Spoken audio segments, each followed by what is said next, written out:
Selamat sore warga masyarakat Pasuruan. Kami dari Pasuruan akan menyampaikan beberapa suara.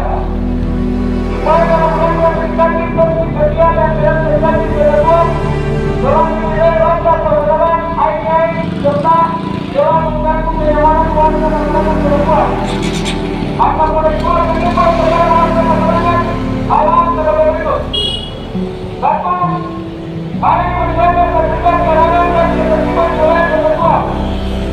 Dua, kita semua hormati dengan itu atas mereka yang perlu diyakini kebenarannya dan telah dilakukan oleh oknum-oknum tidak bertanggung jawab.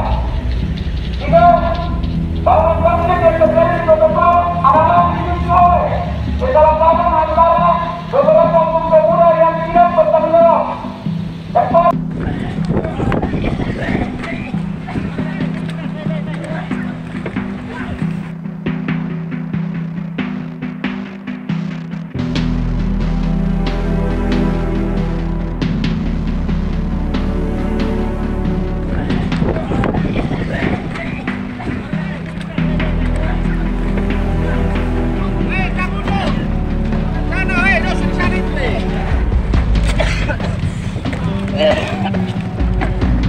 Terima kasih sudah nonton.